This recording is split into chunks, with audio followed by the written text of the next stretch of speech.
அனைவருக்கும் வணக்கம். இந்த வீடியோவில் தமிழ்நாட்டில் விடுதலை போராட்டம் இந்த லெசன் தான் நம்ம பார்க்க போகிறோம்.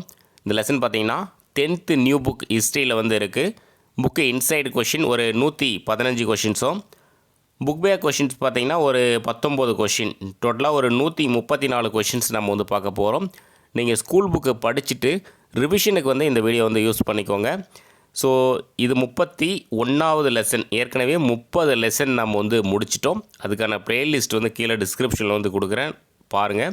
இன்னும் ஒரே ஒரு லெசன் தான் இருக்குது, 32 லெசன். டோட்டலாக 6th-லேருந்து 10th வரைக்கும் ஸ்கூல் புக்கில் 50 லெசன் இருக்குது. நம்ம டிஎன்பிஎஸ்சிக்கு சிலபஸ் பேஸ் பண்ணி படித்தா கூட 32 லெசன்ஸ் படித்தா போதும். ஸோ நம்ம 31வது லெசன் வந்துட்டோம். எல்லாமே வீடியோஸ் அப்லோட் பண்ணியிருக்கோம், டிஸ்கிரிப்ஷனில் இருக்குது, நீங்கள் பாருங்கள். ஸோ வீடியோக்குள்ளே போகலாம். ஃபஸ்ட்டு கொஷின், கூற்று 1. சென்னை வாசிகள் சங்கம் என்ற அமைப்பு 1852ஆம் ஆண்டு தொடங்கப்பட்டது. ஸோ தொடங்கப்பட்ட ஆண்டு 1852. கூற்று 2. இந்த அமைப்பு கஜிலூர் லட்சுமி நரசு, சீனிவாசனார் மற்றும் அவர்களை சேர்ந்தவர்களாலும் நிறுவப்பட்டது. ஸோ ஆன்சர் பார்த்தீங்கன்னா ரெண்டுமே சரி, அதாவது கூற்று 1 மற்றும் 2 சரி. சென்னை வாசிகள் சங்கம் தொடங்கப்பட்டது 1852. அது தொடங்கியவர்கள் யாருன்னா கஜிலூர் லட்சுமி நரசு, சீனிவாசனார் மற்றும் அவர்களை சேர்ந்தவர்களாலும் நிறுவப்பட்டது. இரண்டாவது கொஷின், கூற்று 1. சென்னை வாசிகள் சங்கத்தில் வணிகர்களே அதிக எண்ணிக்கையில் அங்கம் வகித்தனர். கூற்று 2. உறுப்பினர்களின் நலன்களை முன்னெடுப்பது, வரிகளை குறைக்க கோரிக்கை வைப்பது போன்ற நோக்கங்களை இவ்வமைப்பு உள்ளடக்கியிருந்தது. ஸோ ஆன்சர் பார்த்திங்கன்னா ரெண்டுமே சரிதான், 2 கூற்றுகளும் சரியானவை, ஆப்ஷன் டி. எந்த அமைப்பின் முயற்சியால் சித்திரவதை ஆணையம் நிறுவப்பட்டது? ஆன்சர் சென்னை வாசிகள் சங்கம். சென்னை வாசிகள் சங்கம் முயற்சியால் தான் சித்திரவதை ஆணையம் நிறுவப்பட்டது. 4வது கொஷின், சென்னை வாசிகள் சங்கம் டேஸுக்கு பின்னர் செயலிழந்து இல்லாமல் போனது. எப்போனா 1862. 1852 தொடங்கப்பட்டது, செயலிழந்து போனது 1862. 1877 சென்னை உயர்நீதிமன்றத்தின் முதல் இந்திய நீதிபதியாக நியமிக்கப்பட்டவர். ஒரு முக்கியமான கொஷின், வருஷம் பார்த்துக்கோங்க, 1877. Answer T Muthusamy. வருஷம் பார்த்துக்கோங்க, 1877. தி ஹிந்து எனும் செய்தி பத்திரிகை தொடங்கிய ஆண்டு. ஆன்சர் 1878. தி ஹிந்து செய்தி பத்திரிகை தொடங்கிய ஆண்டு 1878. தி இந்து எனும் செய்தி பத்திரிகையை தொடங்கியவர்கள். ஆன்சர் இரண்டும் சரி, அதாவது ஜி சுப்பிரமணியம், எம் வீரராகவாச்சாரி மற்றும் நண்பர்கள் 4. ஸோ இவங்க தான் தி இந்து எனும் செய்தி பத்திரிகையை தொடங்கியவர்கள். தொடங்கப்பட்ட ஆண்டு 1878. சுதேசிமித்திரன் என்ற பெயரில் தமிழில் ஒரு தேசிய பருவ இதழ் தொடங்கப்பட்ட ஆண்டு. எப்போனா 1891. சுதேசிமித்திரன் என்ற பெயரில் தமிழில் ஒரு தேசிய பருவ இதழ் தொடங்கப்பட்டது 1891. சுதேசிமித்திரன் என்ற பெயரில் தமிழில் ஒரு தேசிய பருவ இதழை தொடங்கியவர் யார் அப்படின்னா ஜி சுப்பிரமணியம். இவர் தான் சுதேசிமித்திரன் என்ற தேசிய பருவ இதழை தொடங்கியவர். தி ஹிந்துலேயும் இவர் வருவார். தி இந்து பத்திரிகை ஜி சுப்பிரமணியம், எம் வீரராகவாச்சாரி மற்றும் நண்பர்கள் 4 அப்படின்னு வரும். சுதேசிமித்திரனில் ஜி சுப்பிரமணியம் மட்டும். சுதேசிமித்திரன் என்ற தேசிய பருவ இதழ் நாளிதழாக மாறிய ஆண்டு எந்த ஆண்டுனா 1899. அது தொடங்கப்பட்டது, பருவ இதழாக தொடங்கப்பட்டது 91, நாளிதழாக மாறியது 1899. தென்னிந்தியாவில் தெளிவான தேசிய நோக்கங்களுடன் துவங்கப்பட்ட தொடக்க கால அமைப்பு எது அப்படின்னா சென்னை மகாஜன சபை, ஆப்ஷன் ஏ. அதாவது தென்னிந்தியாவில் தெளிவான தேசிய நோக்கங்களுடன் துவங்கப்பட்ட தொடக்க கால அமைப்பு தான் சென்னை மகாஜன சபை. 1884 மே 16 சென்னை மகாஜன சபை என்ற அமைப்பை தொடங்கியவர்கள்.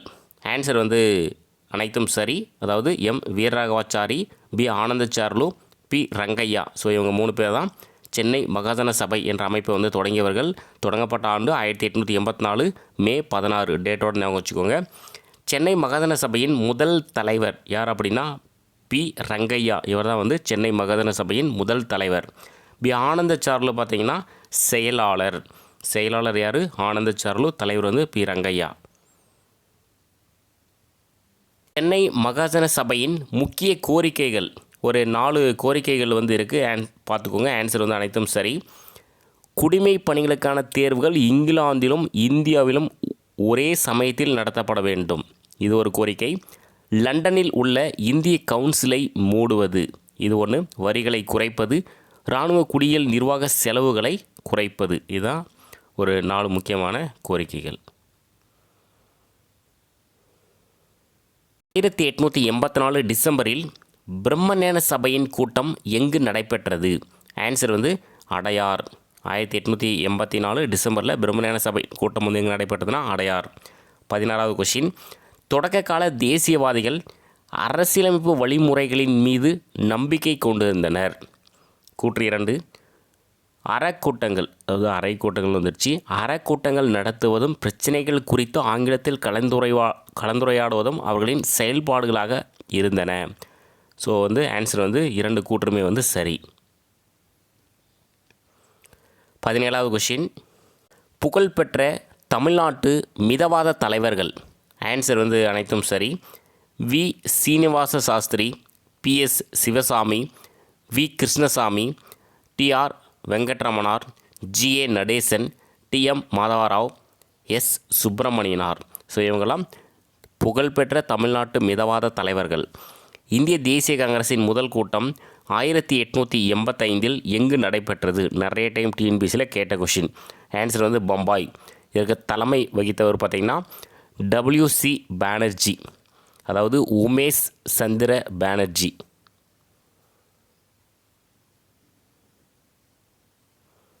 கூற்று 1. இந்திய தேசிய காங்கிரஸின் முதல் கூட்டத்தில் 72 பிரதிநிதிகள் கலந்து கொண்டனர். டிஎன்பிசியில் இந்த கொஷின் கேட்டிருக்காங்க, எத்தனை பிரதிநிதிகள் அப்படின்னு சொல்லிட்டு 72. இதில் 22 பிரதிநிதிகள் சென்னையை சேர்ந்தவர்கள் ஆவர். அதாவது இந்திய தேசிய காங்கிரஸோட முதல் கூட்டம் வந்து 1885 பம்பாயில் வந்து நடைபெற்றது. அதில் 72 பிரதிநிதிகள் வந்து கலந்து கொண்டனர். இதில் வந்து 72ல் 22 பிரதிநிதிகள் வந்து சென்னையை சேர்ந்தவர்கள். ஆன்சர் வந்து 2 கூற்றுகளும் சரியானவை.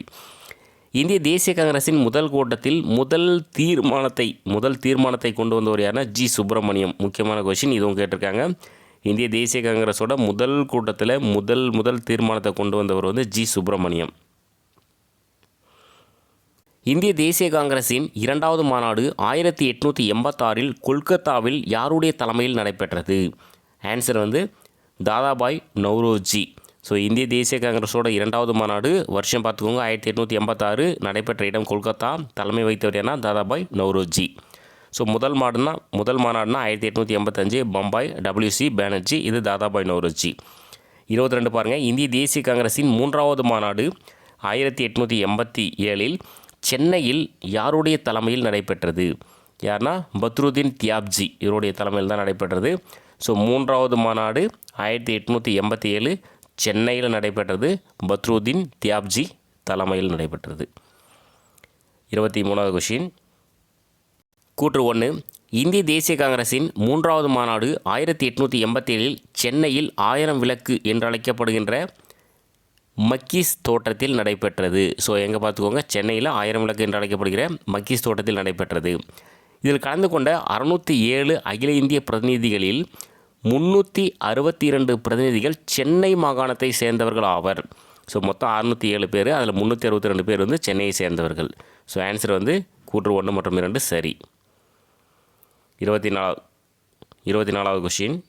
சென்னை மாகாணம் என்பது எந்தெந்த பகுதிகளை உள்ளடக்கியதாக இருந்தது? ஆன்சர் வந்து மேற்கண்ட அனைத்தும் சரி. ஆந்திர பிரதேசத்தில் பார்த்திங்கன்னா கடற்கரை மாவட்டங்கள் மற்றும் ராயலசீமா. கர்நாடகாவில் பெங்களூர், பெல்லாரி, தெற்கு கனரா. கேரளாவில் மலபார், ஒடிசாவில் கஞ்சம். ஸோ இந்த பகுதிகள் எல்லாமே சேர்ந்தது தான் சென்னை மாகாணம்.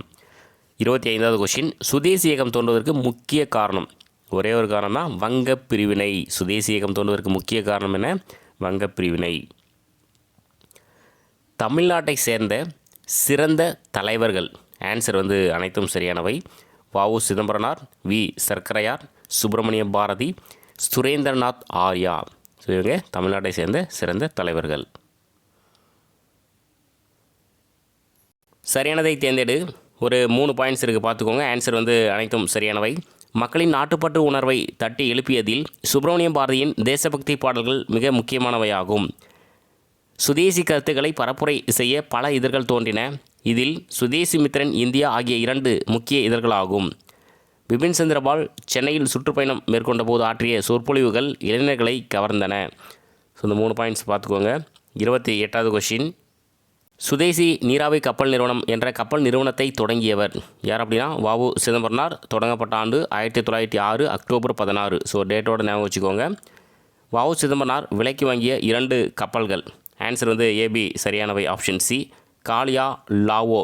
இது வந்து தூத்துக்குடிக்கும் கொழும்புக்கும் இடையே ஓட்டினார்.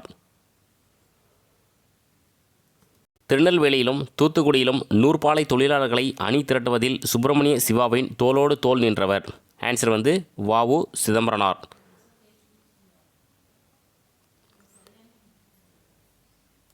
ஆயிரத்தி 1908 ஐரோப்பியருக்கு சொந்தமான கோரல் நூற்பாலையில் நடைபெற்ற வேலை நிறுத்தத்திற்கு தலைமையேற்றவர். ஆன்சர் வந்து வ.உ. சிதம்பரனார். 1908 ஐரோப்பியருக்கு சொந்தமான கோரல் நூற்பாலையில் நடைபெற்ற வேலை நிறுத்தத்திற்கு தலைமையேற்றவர் வந்து வ.உ. சிதம்பரனார். பிபின் சந்திரபால் விடுதலை செய்யப்பட்டதை கொண்டாடுவதற்காக பொதுக்கூட்டம் ஏற்பாடு செய்ததற்காக கைது செய்து சிறையில் அடைக்கப்பட்டவர்கள். ஆன்சர் வந்து ஏபி சரி. வ.உ. சிதம்பரனார், சுப்பிரமணிய சிவா. கூற்று 1.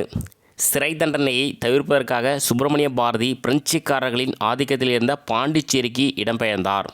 கூற்று 2. பாரதியின் முன்னுதாரணத்தை அரவிந்த் கோஷ், வி.வி. சுப்பிரமணியார் போன்ற தேசியவாதிகளும் பின்பற்றினர். 2 கூற்றுமே வந்து சரியானவை. புரட்சிகர தேசியவாதிகளுக்கு டேஸ் பாதுகாப்பான புகலிடமாயிற்று. ஆன்சர் வந்து பாண்டிச்சேரி. புரட்சிகர தேசியவாதிகளுக்கு பாண்டிச்சேரி பாதுகாப்பான புகலிடமாயிற்று. தமிழ்நாட்டை சேர்ந்த புரட்சிகர தேசியவாதிகள் பலருக்கு புரட்சிகர நடவடிக்கைகள் குறித்த அறிமுகமும் பயிற்சியும் டேஸ் என்ற இடத்தில் வழங்கப்பட்டது. ஆன்சர் வந்து ஏபி சரி. இந்தியா ஹவுஸ் இது எங்கன்னா லண்டனில், இன்னொன்று வந்து பாரிஸ். தமிழ்நாட்டை சேர்ந்த முக்கிய புரட்சிகர தேசியவாதிகள். ஆன்சர் வந்து மேற்கண்ட அனைத்தும் சரி. எம்பிடி ஆச்சாரியா, வி.வி. சுப்பிரமணியனார், டி.எஸ்.எஸ். ராஜன். பாண்டிச்சேரியில் இருந்து வெளிவந்த இதழ்கள். ஆன்சர் வந்து அனைத்தும் சரி. இந்தியா, விஜயா, சூரியோதயம் இதெல்லாம் பாண்டிச்சேரியில் இருந்து வெளிவந்த இதழ்கள். 38வது கொஷின். 1910 அரவிந்த் கோஷ், வி.வி. சுப்பிரமணியனார் ஆகியோரின் வருகைக்கு பின்னர் டேஸில் புரட்சிகர நடவடிக்கைகள் தீவிரமடைந்தன.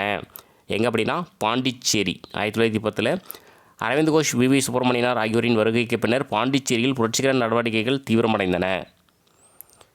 39வது கொஷின். நீலகண்ட பிரம்மாச்சாரியும் வேறு சிலரும் பாரத மாதா சங்கம் எனும் இரகசிய அமைப்பை உருவாக்கிய ஆண்டு 1904. பாரத மாதா சங்கம் உருவாக்கிய ஆண்டு 1904. 40வது கொஷின். கூற்று 1. பாரத மாதா சங்கத்தின் முக்கிய நோக்கம் ஆங்கில அதிகாரிகளை கொல்வதன் மூலம் மக்களிடையே நாட்டுப்பற்று உணர்வை தூண்டுவதே ஆகும். கூற்று 2. செங்கோட்டையை சேர்ந்த வாஞ்சிநாதன் இவ்வமைப்பால் உள்ளுணர்வு தூண்டப்பட்டார். ஸோ 2 கூற்றுமே வந்து சரி. கூற்று 1 மற்றும் 2 சரி. 41வது கொஷின். செங்கோட்டையை சேர்ந்த வாஞ்சிநாதன் திருநெல்வேலி மாவட்ட ஆட்சியரான WDE ஆஷ் என்பவரை மணியாச்சி ரயில் சந்திப்பில் சுட்டு கொன்ற ஆண்டு. ஆன்சர் வந்து 1911 ஜூன் 17. டேட்டோட ஞாபகம் வச்சுக்கோங்க. கொஷின் கேட்டிருக்காங்க. 1911 ஜூன் 17. அன்னிபெசன்ட் தன்னாட்சி இயக்கத்தை தொடங்கிய ஆண்டு வருஷம் வந்து 1916. மந்த் வந்து செப்டம்பர் வரும். தன்னாட்சி இயக்கத்தை தொடங்கியவர் முதல்ல தொடங்கியவர் பார்த்திங்கன்னா திலகர். அவர் வந்து ஏப்ரல் வரும். இவங்க அன்னிபெசன்ட் அம்மையார் வந்து செப்டம்பர் வந்து வரும். ஸோ மந்த்து ஏற்கனவே வீடியோவில் பார்த்துருக்கோம். லாஸ்ட் வீடியோவில், அதாவது தேசியம் காந்திய காலகட்டத்தில் நம்ம வந்து பார்த்துருக்கோம். 43வது கொஷின். கூற்று 1. அன்னிபெசன்ட் அகில இந்திய அளவில் தன்னாட்சி வழங்கப்பட வேண்டும் எனும் கோரிக்கையை முன்னெடுத்து சென்றார். கூற்று 2. இச்செயல் திட்டத்தில் ஜி.எஸ். Arundale, BB. வாடியா மற்றும் சி.பி. ராமசாமி ஆகியோர் அவருக்கு துணை நின்றனர். ஸோ 2மே வந்து சரியானவை. 2 கூற்றுகளும் சரியானவை. 44வது கொஷின். அன்னிபெசன்ட் அம்மையார் தொடங்கிய செய்தித்தாள்கள். இதெல்லாம் கொஷின் கேட்டிருக்காங்க. நியூ இந்தியா, காமன்வெல்த் 2மே சரி. ஸோ இதெல்லாம் டிஎன்பிஎஸ்சியில் கொஷின் கேட்டிருக்காங்க. நியூ இந்தியா, காமன்வெல்த் 2மே வந்து அன்னிபெசன்ட் அம்மையார் தொடங்கிய செய்தித்தாள்கள். 45வது கொஷின் ரொம்ப முக்கியமான கொஷின். இதுவும் எக்ஸாமில் கேட்டிருக்காங்க. அதிநவீன வசதிகளுடன் கூடிய ரயிலில் அடிமைகளாக இருப்பதை விட சுதந்திரத்துடன் கூடிய மாட்டு வண்டியே சிறந்தது என கூறியவர் யார் அப்படின்னா அன்னி பெசன்ட் அம்மையார். ஒரு முக்கியமான கொஷின். பத்திரிகை சட்டம் கொண்டு வரப்பட்ட ஆண்டு எப்போனா 1910 பத்திரிகை சட்டம். அன்னி பெசன்ட் அம்மையார் எழுதிய 2 புத்தகங்கள். ஆன்சர் வந்து அனைத்தும் சரி, அதாவது இரண்டும் சரி. இந்தியா விடுதலை பெற இந்தியா எப்படி துயருற்றது. ஸோ இங்கிலீஷில் வந்து பார்த்துக்கோங்க, how India for freedom. India ஒரு தேசம், இந்தியா ஏ நேஷன். இது ரெண்டுமே வந்து அன்னி பெசன்ட் அம்மையார் எழுதிய 2 புத்தகங்கள். அன்னி பெசன்ட் எந்த ஆண்டு நடைபெற்ற காங்கிரஸ் மாநாட்டுக்கு தலைவராக தேர்வு செய்யப்பட்டார்? எந்த ஆண்டுனா 1917. இது கல்கத்தா மாநாடு. இந்திய தேசிய காங்கிரஸோட முதல் பெண் தலைவரே வந்து அன்னி பெசன்ட் அம்மையார் தான். ஸோ அதுவும் கொஷினாக கேட்டிருக்காங்க. இயர் பார்த்துக்கோங்க, 1917. எந்த மாநாடுன்னு பார்த்துக்கோங்க, கல்கத்தா மாநாடு. காங்கிரஸின் முதல் பெண் தலைவர், இதுதான் கொஷின் கேட்டிருக்காங்க. ஆன்சர் வந்து அன்னி பெசன்ட் அம்மையார். அதாவது முதல் இந்திய பெண் தலைவர் அப்படின்னு வந்தால் அன்னி பெசன்ட் அம்மையார் கிடையாது. முதல் பெண் தலைவர் அப்படின்னு வந்தால் அன்னி பெசன்ட் அம்மையார். ஸோ முதல் இந்திய பெண் தலைவர் யார் அப்படின்றது கமெண்ட் பண்ணுங்கள். அது வந்து சரியான ஞாபகம் இல்லை எனக்கு. 50வது கொஷின். சென்னை திராவிடர் கழகம் உருவாக்கப்பட்ட ஆண்டு எப்போனா 1912. சென்னை திராவிடர் கழகம் உருவாக்கப்பட்டது. இதனுடைய செயலாளர் யார் அப்படின்னா C Natesanar. So Chennai Dravidar Kazhagam 1912. 1916 June மாதத்தில் பிராமணர் அல்லாத மாணவர்களுக்காக திராவிட சங்க தங்கும் விடுதியை நிறுவியவர் யார் அப்படின்னா சி நடேசனார். எப்போ பார்த்துக்கோங்க, 1916 ஜூன் மாதத்தில் பிராமணர் அல்லாத மாணவர்களுக்காக திராவிட சங்க தங்கும் விடுதி தொடங்கியவர் வந்து சி நடேசனார்.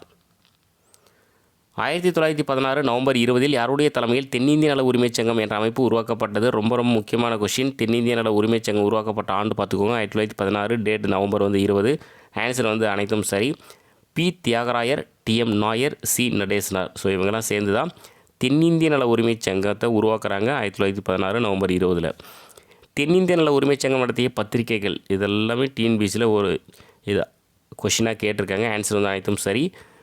தென்னிந்திய நல உரிமைகள் சங்கம் நடத்திய பத்திரிகைகளில் தமிழில் நடத்திய பத்திரிகை பார்த்திங்கன்னா திராவிடன், ஆங்கிலத்தில் வந்து ஜஸ்டிஸ், அதுதான் வந்து நீதி, தெலுங்கில் வந்து ஆந்திர பிரகாசியா. இந்த நீதி அப்படின்ற இந்த ஜஸ்டிஸ் பேரை தான் வந்து தென்னிந்திய நல உரிமைச் சங்கத்துக்கு வந்து நீதி கட்சி அப்படின்ற பெயர் வந்து பின்னால் வந்து வருது. நீதி கட்சி பற்றி கீழ்கண்டவற்றுள் சரியானதை தேர்ந்தெடு. ஒரு 4 பாயிண்ட்ஸ் இருக்குது, 4மே வந்து சரி. ஆன்சர் வந்து அனைத்தும் சரியானவை. அரசு பணியிடங்களில் பிராமணர் அல்லாதவர்களுக்கு இடஒதுக்கீடு, பிரதிநிதித்துவ அமைப்புகளில் இடஒதுக்கீடு, தன்னாட்சி இயக்கத்தை பிராமணர்களின் இயக்கம் என எதிர்த்தது. தன்னாட்சி இயக்கத்தை வந்து பிராமணர்களின் இயக்கம் என எதிர்த்தது. சென்னை அரசாங்கம் வந்து நீதி கட்சியை வந்து ஆதரித்தது. ஸோ இந்த 4 பாயிண்ட்ஸ் வந்து பார்த்துக்கோங்க. 55வது கொஷின். பிராமணர் அல்லாதவர்களுக்கு தேர்தலில் இடஒதுக்கீடு வழங்கிய சட்டம் எந்த சட்டம் அப்படின்னா 1919ஆம் ஆண்டு சட்டம் தான் பிராமணர் அல்லாதவர்களுக்கு தேர்தலில் இடஒதுக்கீடு வழங்கிய சட்டம். 56வது கொஷின் கூற்று 1. 1920 நடத்தப்பட்ட தேர்தல்களை காங்கிரஸ் புறக்கணித்தது. கூற்று 2. 1920 நடைபெற்ற சட்டமன்ற தேர்தலில் நீதி கட்சி 98 இடங்களில் 63 இடங்களில் வெற்றி பெற்றது. முக்கியமான ஒரு பாயிண்ட்ஸ். 98 இடத்துல 63 இடத்துல வந்து வெற்றி பெற்றது எந்த வருஷம்னா 1920. ஸோ ஆன்சர் வந்து ரெண்டுமே சரி. கூற்று 1 மற்றும் 2 சரி. 57. நீதி கட்சியின் முதலாவது முதலமைச்சர் யார் அப்படின்னா ஏ சுப்பராயலு. நீதி கட்சியுடைய முதலாவது முதலமைச்சர் வந்து ஏ சுப்பராயலு. 1923 நடைபெற்ற தேர்தலுக்கு பின்னர் நீதி கட்சியை சேர்ந்த டேஸ் அமைச்சரவையை அமைத்தார் யார் அப்படின்னா பனகல் அரசர். வருஷம் பார்த்துக்கோங்க, 1923 தேர்தலுக்கு பின்னர் அமைச்சரவையை அமைத்தவர் யார்? பனகல் அரசர். 59வது கொஷின். ஆங்கில அரசு குழப்பவாத புரட்சி குற்ற சட்டத்தை இயற்றிய ஆண்டு. இந்த அதாவது குழப்பவாத புரட்சி குற்ற சட்டம் அப்படின்றது ரவுலட் சட்டம். இது ரவுலட் சட்டம் என்னென்னா விசாரணையின்றி எவரையும் கைது செய்யலாம். அதுதான் அந்த ரவுலட் சட்டத்தோட முக்கியமான நோக்கம். ஸோ கொண்டு வரப்பட்ட ஆண்டு 1919. நீதி கட்சியின் பல்வேறு நடவடிக்கைகள். ஸோ முக்கியமானது இருக்குது பார்த்துக்கோங்க. ஏன்னா யூனிட் 8 இந்த லெசன் யூனிட் 8லேயும் கவர் ஆகும், இதில் ஹிஸ்ட்ரிலேயும் வந்து கவர் ஆகும், அதாவது ஐஎன்எம்லேயும் கவர் ஆகும், யூனிட் 8லேயும் வந்து கவர் ஆகும். ஸோ பாயிண்ட்ஸ் பாருங்கள். நீதி கட்சி ஆட்சியில் கொண்டு வரப்பட்ட முக்கியமான திட்டங்கள்னு வச்சுக்கோங்க. உள்ளாட்சி துறையிலும் கல்வி நிலையங்களிலும் வேலைவாய்ப்பில் இடஒதுக்கீடு வந்து செய்யப்பட்டது. அது நீதி கட்சி ஆட்சியில். பணியாளர் தேர்வு குழு வந்து நிறுவப்பட்டது. இந்து சமய அறநிலைத்துறை சட்டமும் சென்னை அரசு தொழில் உதவி சட்டமும் இயற்றப்பட்டது. இந்த இந்து சமய அறநிலைத்துறை சட்டம் சென்னை அரசு தொழில் உதவி சட்டம். ரெண்டுமே டிஎன்பிசியில் இயர் கொஷின் கேட்டிருக்காங்க. இந்த நியூ புக்கில் இயர் கொடுக்கல, ஓல்டு புக்கில் வந்து இயர் வந்திருக்கும். இயர் தெரிஞ்சவங்க வந்து கீழே கமெண்ட் பண்ணுங்கள். தேவதாசி முறை ஒழிக்கப்பட்டது நீதி கட்சி ஆட்சியில். ஏழை எளிய மக்களுக்கு வீடு கட்டி கொள்வதற்காக புறம்போக்கு நிலங்கள் பட்டா செய்து வழங்கப்பட்டன. கல்வி கட்டண சலுகை, கல்வி உதவித்தொகை வந்து வழங்கப்பட்டது. மதிய உணவு திட்டம் அறிமுகப்படுத்தப்பட்டது. முக்கியமான பாயிண்ட்ஸ் டிஎன்பிசியில் கேட்டிருக்காங்க மதிய உணவு திட்டம். ஸோ எந்த கட்சி ஆட்சியில் கொண்டு வரப்பட்டதுன்னா அது நீதி கட்சி ஆட்சியில் தான் வந்து கொண்டு வரப்பட்டது. மெரினா கடற்கரையில் நடைபெற்ற கூட்டத்தில் காந்தி உரையாற்றிய ஆண்டு எப்போனா 1919 மார்ச் 18 வந்து மெரினா கடற்கரையில் நடைபெற்ற கூட்டத்தில் வந்து காந்தி உரையாற்றினார். கருப்பு சட்டத்தை எதிர்க்கும் நோக்கில் கடையடைப்பும் வேலை நிறுத்தங்களும் நடத்தப்பட்ட ஆண்டு எப்போனா 1919 ஏப்ரல் 6 வந்து நடத்தப்பட்டது, கருப்பு சட்டத்தை எதிர்த்து. 63வது கொஷின், ரவுலட் சட்ட போராட்டத்தின் போது தமிழகத்தில் தொடங்கப்பட்ட சபை. இதுவும் கொஷின் கேட்டிருக்காங்க. ஆன்சர் வந்து சென்னை சத்தியாகிரக சபை. இது வந்து ரவுலட் சட்ட போராட்டத்தின் போது தமிழகத்தில் தொடங்கப்பட்ட சபை வந்து சென்னை சத்தியாகிரக சபை. மதுரையில் தன்னாட்சி இயக்கத்தை ஏற்படுத்தியவர் யார் அப்படின்னா ஜார்ஜ் ஜோசப். இவர் தான் வந்து மதுரையில் தன்னாட்சி இயக்கத்தை வந்து ஏற்படுத்தியவர். ஜார்ஜ் ஜோசப் பற்றி சரியானதை தேர்ந்தெடு. 4 பாயிண்ட்ஸ் இருக்குது, அவரை பற்றி பார்த்துக்கோங்க. செங்கனூரில் பிறந்தார். செங்கனூர் எங்கே இருக்குன்னா கேரளா மாநிலம் ஆலப்புழா மாவட்டத்தில் வந்து இருக்குது தற்போது. கேரளாவில் வைக்கம் சத்தியாகிரகத்தை வழிநடத்தினார். மதுரையில் வசிப்பதையே விரும்பி மக்களின் வழக்கறிஞராக பணி செய்தார். பாதிக்கப்பட்ட சமூகங்களுக்கு இவர் ஆற்றிய சேவையின் காரணமாக மதுரை மக்கள் இவரை ரோசாப்பு துரை என அன்புடன் அழைத்தனர். ஸோ ஜார்ஜ் ஜோசப் பற்றி ஒரு 4 பாயிண்ட்ஸு அதை பார்த்துக்கோங்க. 66வது கொஷின், 1918 மதுரை தொழிலாளர் சங்கம் எனும் அமைப்பை ஏற்படுத்துவதற்கு ஹார்வி மில் தொழிலாளர்களுக்கு உதவியவர் யார் அப்படின்னா ஜார்ஜ் ஜோசப். 1918 மதுரை தொழிலாளர் சங்கம் எனும் அமைப்பை ஏற்படுத்துவதற்கு ஹார்வி மில் தொழிலாளர்களுக்கு உதவியவர் தான் ஜார்ஜ் ஜோசப். துருக்கியின் கலிபா பதவியை மீட்பதற்காக தொடங்கப்பட்ட இயக்கம். துருக்கியின் கலிபா தான் வந்து முஸ்லீம்களின் தலைவர் தான் அந்த துருக்கி கலிபா. அந்த பதவியை மீட்பதற்காக தொடங்கப்பட்ட இயக்கம் தான் வந்து கிலாபத் இயக்கம். 68வது கொஷின் பாருங்கள். தமிழ்நாட்டில் டேஸில் மௌலானா சௌகத் அலி தலைமையேற்ற ஒரு பொதுக்கூட்டத்தில் கிலாபத் நாள் கடைபிடிக்கப்பட்டது. ஸோ இது தமிழ்நாட்டில் வந்து கடைபிடிக்கப்பட்ட கிலாபத் நாள் வந்து 1920 ஏப்ரல் 17. ஸோ இதெல்லாம் டேட்டோட பார்த்து வச்சுக்கோங்க. 1920 ஏப்ரல் 17 கிலாபத் நாள் கடைபிடிக்கப்பட்டது. 69 கிலாபத் எழுச்சி நடவடிக்கைகளில் முக்கிய மையமாக திகழ்ந்தது. இது எங்கே அப்படின்னா வாணியம்பாடி. கிலாபத் எழுச்சி நடவடிக்கைகளில் முக்கிய மையமாக திகழ்ந்தது வந்து வாணியம்பாடி. தமிழ்நாட்டில் ஒத்துழையாமை இயக்கத்தை தலைமையேற்று நடத்தியவர்கள். ஆன்சர் வந்து ஏபி சரி, பெரியார் 1, ராஜாஜி 1. தமிழ்நாட்டில் ஒத்துழையாமை இயக்கத்தை தலைமையேற்று நடத்தியவர்கள் தான் பெரியார், ராஜாஜி. 71வது கொஷின், முஸ்லீம் லீக்கின் சென்னை கிளையை நிறுவியவர் யார் அப்படின்னா யாகூப் ஆசன். இவர் தான் வந்து முஸ்லீம் லீக்கோட சென்னை கிளையை வந்து நிறுவியவர். யாகூப் ஆசன் வந்து ராஜாஜியுடன் நெருக்கமாக செயல்பட்டார். 72 தமிழ்நாட்டில் சட்ட மறுப்பு இயக்கத்தை தொடங்க முடிவு செய்யப்பட்ட ஆண்டு எப்போன்னா 1921 நவம்பர். இது வந்து சட்ட மறுப்பு இயக்கத்தை தொடங்க முடிவு செய்யப்பட்ட ஆண்டு. இதில் பார்த்திங்கன்னா ராஜாஜி, சுப்பிரமணிய சாஸ்திரி, ஈவேரா ஆகியோர் வந்து கைது செய்யப்பட்டனர். 73வது கொஷின், சரியானதை தேர்ந்தெடு. ஒரு 3 பாயிண்ட்ஸ் இருக்குது வந்து பார்த்துக்கோங்க. ஆன்சர் வந்து அனைத்தும் சரியானவை. தஞ்சாவூரில் வரிகோடா இயக்கம் ஒன்று நடைபெற்றது. 1922 ஜனவரி 13 வேல்ஸ் இளவரசரின் வருகை புறக்கணிக்கப்பட்டது. ஸோ இது பார்த்து வச்சுக்கோங்க. வேல்ஸ் இளவரசரின் வருகை புறக்கணிக்கப்பட்ட ஆண்டு வந்து 1922 ஜனவரி 13 இயர் டேட்டோட ஞாபகம் வச்சுக்கோங்க. 1922 சௌரி சௌரா நிகழ்வில் 22 காவலர்கள் கொல்லப்பட்டதை தொடர்ந்து ஒத்துழையாமை இயக்கம் வந்து நிறுத்தப்பட்டது. ஸோ ஒத்துழையாமை இயக்கம் வந்து ஏன் நிறுத்தப்பட்டதுன்னா அந்த சௌரி சௌரா நிகழ்வில் 22 காவலர்கள் வந்து கொல்லப்பட்டதை தொடர்ந்து ஒத்துழையாமை இயக்கம் வந்து நிறுத்தப்பட்டது. 74வது கொஷின், வைக்கத்தில் கோவிலை சுற்றியிருந்த வீதிகளில் விதிக்கப்பட்டிருந்த தடை நீக்கப்பட்ட ஆண்டு. ஸோ தடை நீக்கப்பட்ட ஆண்டு வந்து எப்போ அப்படின்னா 1925 ஜூன் மாதம் வந்து தடை வந்து நீக்கப்பட்டது. ஸோ 1925 ஜூன் அப்படின்றது ஞாபகம் வச்சுக்கோங்க மந்த்து.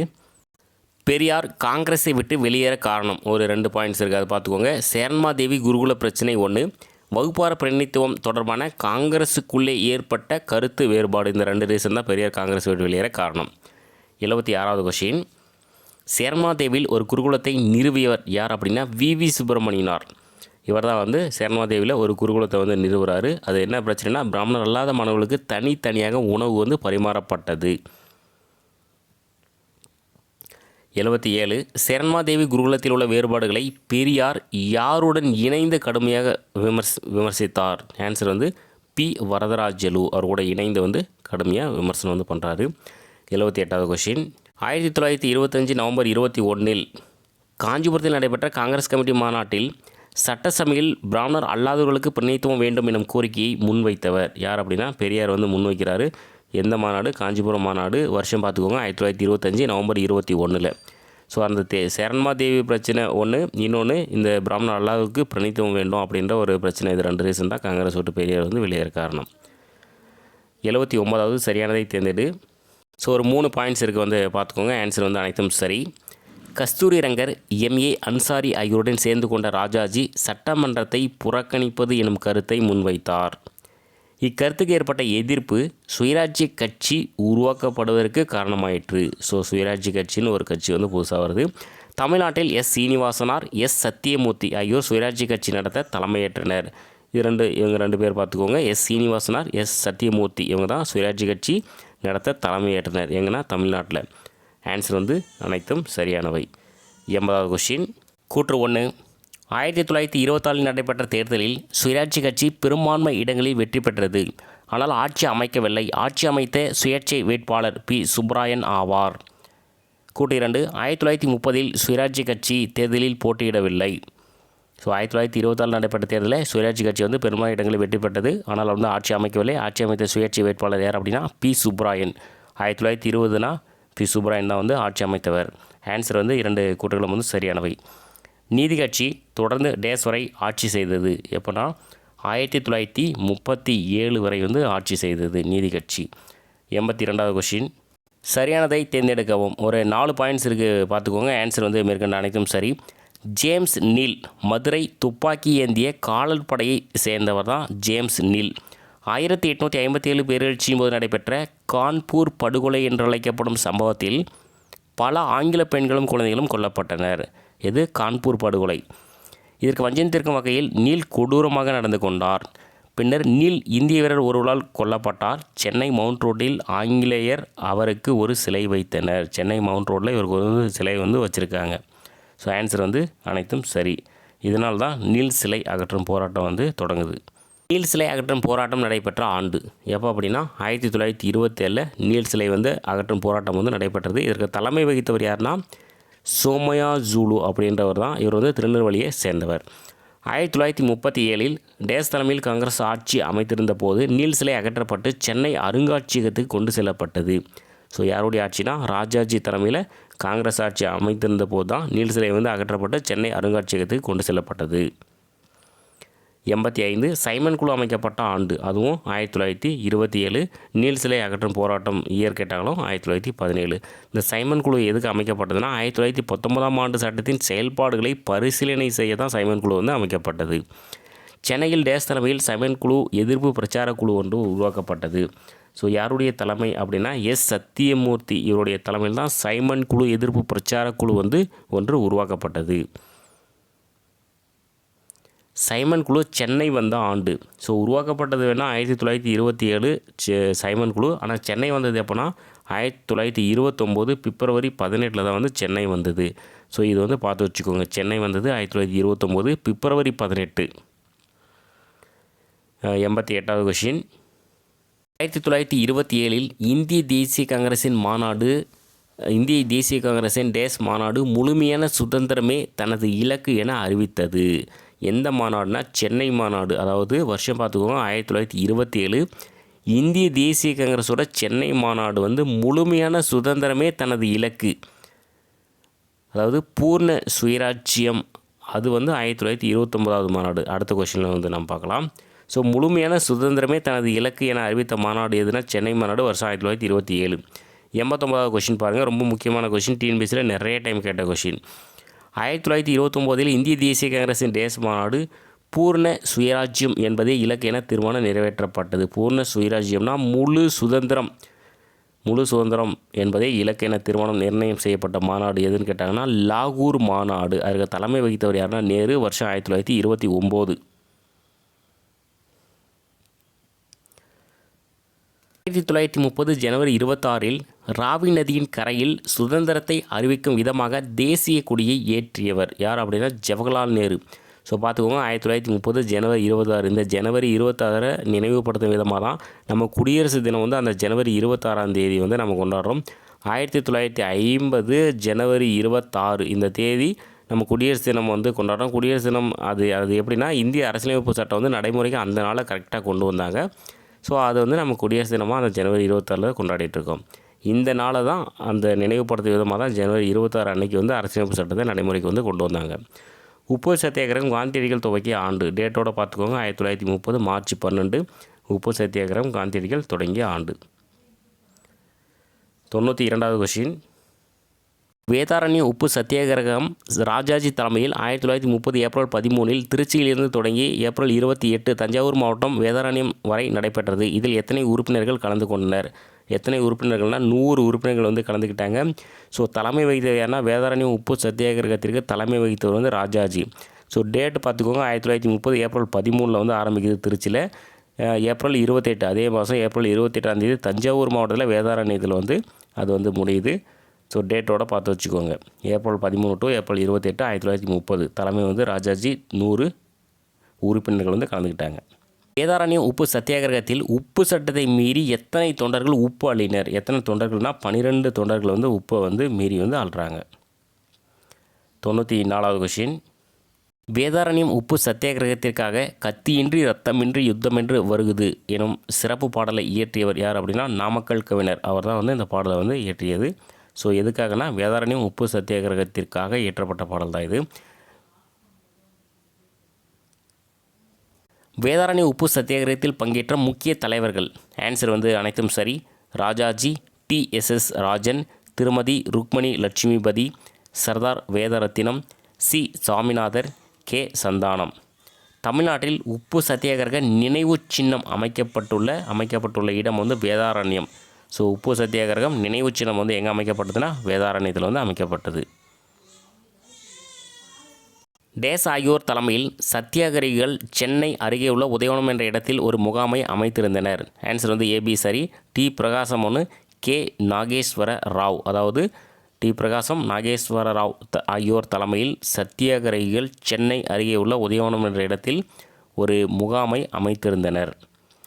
உப்பு சட்டங்களை மீறியதற்காக அபராதம் கட்டிய முதல் பெண்மணி டிஎன்பிசியில் இது யூனிட் 8 ரிலேட்டடாக கேட்ட ஒரு கொஷின் தான். இது யாருன்னா ருக்மணி லட்சுமிபதி. உப்பு சட்டங்களை மீறியதற்காக அபராதம் கட்டிய முதல் பெண்மணி வந்து ருக்மணி லட்சுமிபதி. 1932 ஜனவரி 26 புனித ஜார்ஜ் கோட்டையில் தேசிய கொடியை ஏற்றியவர். ஆன்சர் வந்து ஏபி சரி. ஆர்யா என்கிற பாஷ்யம், ரெண்டும் ஒருத்தர் தான்.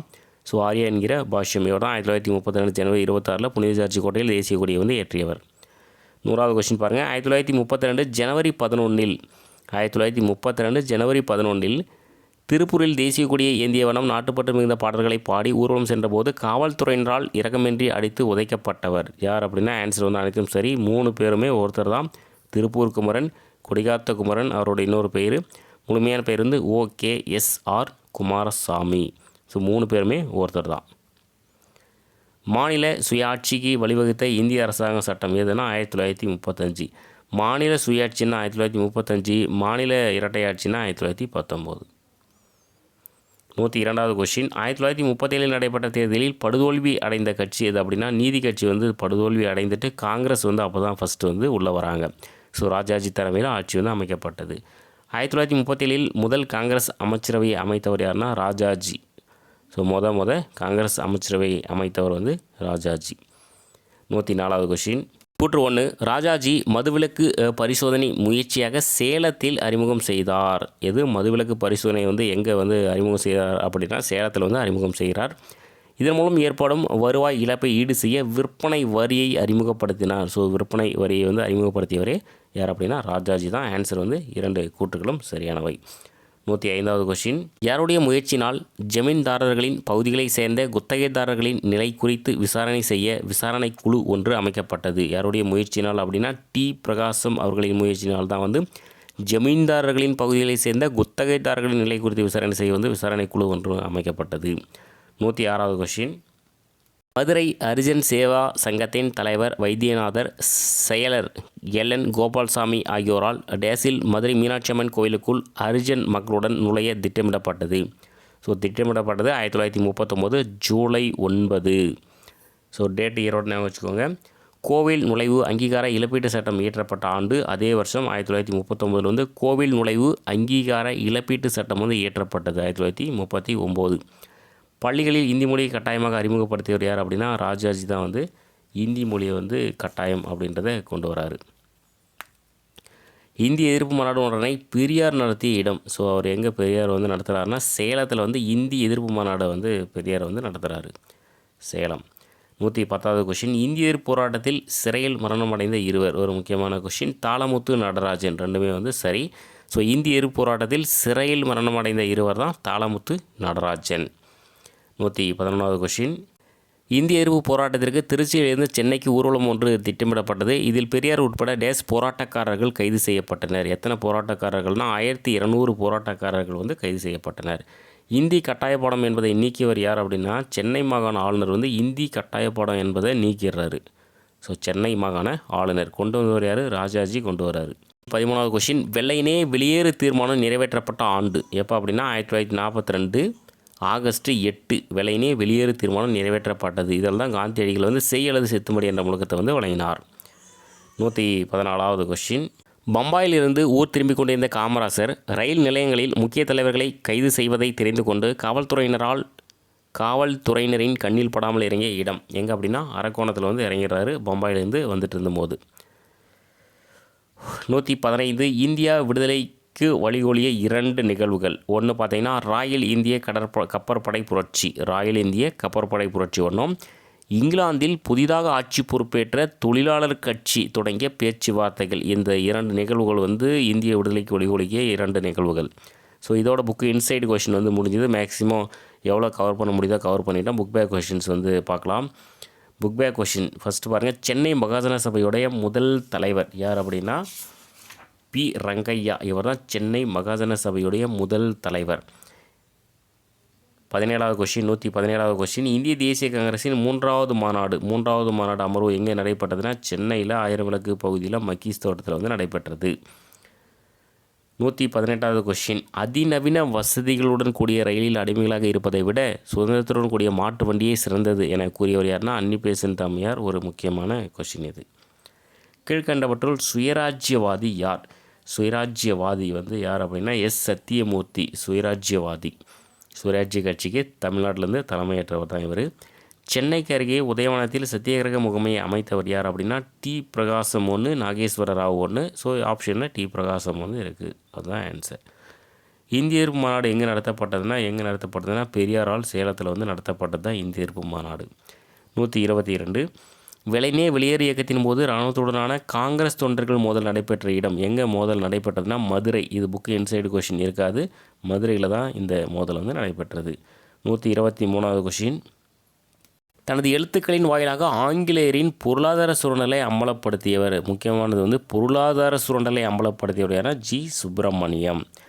நெக்ஸ்ட் வந்து கோடிட்ட இடங்களை நிரப்புக்கு வந்து பார்க்கலாம். சென்னை உயர்நீதிமன்றத்தில் பணியமர்த்தப்பட்ட முதல் இந்திய நீதிபதி டேஸ் ஆவார் யார் அப்படின்னா டி முத்துசாமி. வருஷம் 1877 வந்து இவர் வந்து பணியமர்த்தப்பட்டார். 125வது கொஷின், டேஸ் எனும் ரகசிய அமைப்பை நீலகண்ட பிரம்மாச்சாரி தொடங்கினார். என்ன அமைப்புனா பாரத மாதா சங்கம். இது தொடங்கப்பட்ட ஆண்டு 1904. வாஞ்சிநாதன் இந்த அமைப்பில் தான் வந்து இருந்தார்.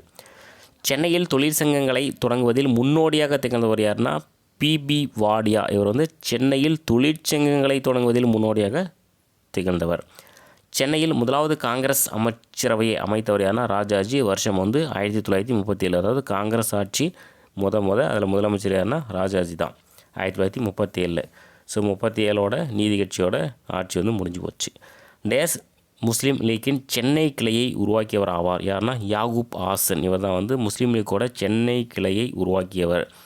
129வது கொஷின் 1932 ஜனவரி 26 டேஸ் புனித ஜார்ஜ் கோட்டையின் உச்சியில் தேசிய கொடியை ஏற்றினார். யாருன்னா பாஷ்யம், அதாவது ஆர்யா என்கிற பாஷ்யம். இவர் தான் வந்து புனித ஜார்ஜ் கோட்டையில் தேசிய கொடியை ஏற்றியவர் 1932 ஜனவரி 26.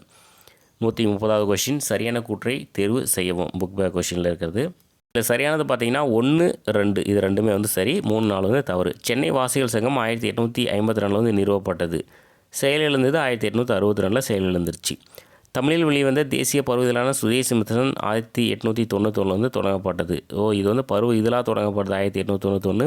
இது 4 இதழாக மாறியது 1899. இது ரெண்டுமே வந்து சரி. குடிமைப்பணித் தேர்வுகள் இந்தியாவில் மட்டும் நடத்தப்பட வேண்டும் என சென்னை மாநகர சபை கோரியது. இந்தியாவில் மட்டும் கிடையாது, இந்தியாவிலும் இங்கிலாந்திலும் ஒரே நேரத்தில் நடத்தப்பட வேண்டும் என கோரியது. ஸோ அதனால் அது தவறு. வி சீனிவாசனா ஒரு தீவிர தேசியவாதி ஆவார். இவர் வந்து ஒரு மிதவாத தேசியவாதி. ஸோ அதனால் ஆன்சர் வந்து ஆப்ஷன் ஏ மட்டும் சரி. சரியான கூற்றை தேர்ந்தெடுக்கவும். ஸோ இதில் சரியானது பார்த்தீங்கன்னா 2 மட்டும்தான் சரியானது, மீது எல்லாமே தவறு. ஒத்துழைமை இயக்கத்தில் பெரியார் பங்கேற்கவில்லை. இது வந்து தவறு, பங்கேற்றார். முஸ்லீம் லீக்கை சேர்ந்த யாகூப் ஆசனுடன் ராஜாஜி நெருக்கமாக பணியாற்றினார். இது வந்து சரி. ஒத்துழைமை இயக்கத்தில் தொழிலாளர்கள் கலந்து கொள்ளவில்லை, கலந்து கொண்டனர். தமிழ்நாட்டில் கள்ளுக்கடைகள் முன்பாக மறியல் செய்யப்படவில்லை, மறியல் வந்து செஞ்சாங்க. ஸோ அதனால் எல்லாமே தவறு, அந்த 2 மட்டும்தான் வந்து சரி.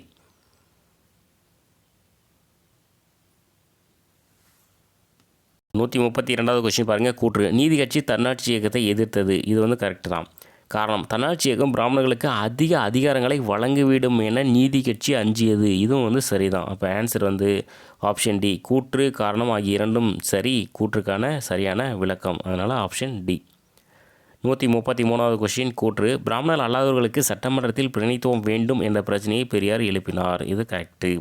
காரணம் காங்கிரஸின் முதல் அமைச்சரவையின் போது ராஜாஜி விற்பனை வரியை ரத்து செய்தார். ரத்து செய்யல, விற்பனை வரியை கொண்டு வந்தார். அதனால் இது வந்து தவறு. அப்போ கூற்று சரி, காரணம் வந்து தவறு. 134 கடைசி கொஷின், கடைசிக்கு வந்தாச்சு. சென்னை வாசிகள் சங்கம் அவங்க தான் வந்து சித்திரவதை ஆணையத்தை வந்து நிறுவியது. ஸோ இது கரெக்டு. ஈவேரா யாருன்னா வைக்கம் வீரர். எஸ்என் சோமயாசுலு இவர் யார் அப்படின்னா நீல் சிலை அகற்றும் போராட்டத்தில் கலந்துக்கிட்டவர், தலைமையேற்றவர் வந்து இவர் தான். வேதாரண்யம் வந்து உப்பு சத்தியாகிரகம். தாளமுத்து இந்திய எதிர்ப்பு போராட்டத்தில் இறந்த ஒரு நபர் தான் தாளமுத்து நடராஜன் 2 பேரும் இந்திய எதிர்ப்பு போராட்டத்தில் வந்து இறந்துருவாங்க. ஸோ 134 கொஷின் கொஞ்சம் ஸ்பீடாகவே வந்து பார்த்தாச்சு.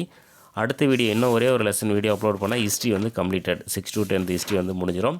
அடுத்த லெசன் என்னென்னா தமிழ்நாட்டில் சமூக மாற்றங்கள். ஸோ அந்த வீடியோ வந்து குயிக்காக வந்து அப்லோட் பண்ணிடலாம். தேங்க்யூ.